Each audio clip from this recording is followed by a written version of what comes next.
Hello बच्चों, let's read the question. The question says a laser emits a single 2 millisecond pulse of light that has a frequency of 2.83 multiplied by 10 to the power 11 hertz and a total power of 75,000 watt. How many photons are there in the pulse? तो इस question को solve करने के लिए हम जो की concept use करेंगे तो वो होगा, पहला कॉन्सेप्ट होगा relation between power and energy, और जो सेकंड कॉन्सेप्ट होगा वो होगा again relation between frequency and energy. Frequency और एनर्जी के बीच में क्या रिलेशन होता है और पावर एमिटेड और एनर्जी के बीच में क्या रिलेशन होता है, इन दोनों को हम यूज करके इस क्वेश्चन को सॉल्व करेंगे।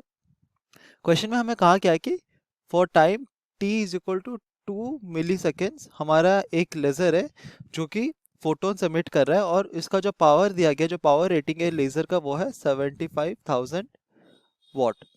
हर एक फोटोन का फ्रीक्वेंसी का वैल्यू हमें दिया गया है 2.83 multiplied by 10 to the power 11 hertz.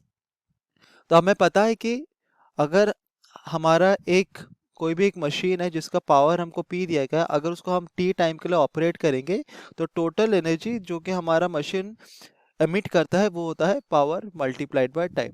तो ये हो गया हमारा E। यहाँ पर हम एज्यूम करते हैं कि E हमारा टोटल एनर्जी है जो कि हमारा ये लेजर एमिट कर रहा है। अभी लेजर जो एमिट कर रहा है एनर्जी, टोटल एनर्जी, ये एनर्जी किस में है? ये इन टर्म्स ऑफ और इन फॉर्म ऑफ फोटोन है। तो ये total energy should be equal to the photon energy. तो जितने भी नंबर ऑफ फोटोन्स है उनका अगर टोटल एनर्जी हम कैलकुलेट करेंगे तो ये इस एनर्जी के साथ इक्वल होना चाहिए। अब एक फोटोन का एनर्जी कितना होता है? E is equal to H nu. तो अगर हमारे पास n नंबर ऑफ फोटोन्स है तो ये क्या हो जाएगा? P multiplied by T is equal to n multiplied by h multiplied by nu. तो यहाँ पे h जो है वो है प्लैंक्स कांस्टेंट। तो इससे हम फाइंड आउट कर सकते हैं कि जो नंबर ऑफ फोटॉन्स होगा वो हो जाएगा n is equal to P multiplied by T divided by h multiplied by new.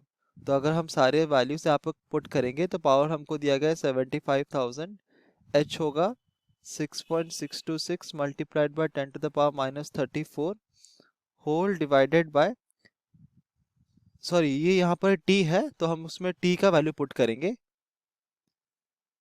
जो कि है 2 millisecond. So it is 2 multiplied by 10 to the power minus 3। h यहाँ पर होगा 6.626 multiplied by 10 to the power minus 34, और new का value हमें दिया गया है 2.83 multiplied by 10 to the power 11 hertz.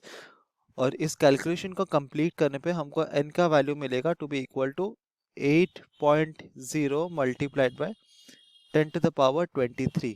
तो ये हो जाएगा हमारा रिक्वायर्ड नंबर ऑफ फोटॉन्स, और ऑप्शंस में ऑप्शन ए हमारा करेक्ट ऑप्शन होगा। Hope you understood it well. Best of luck.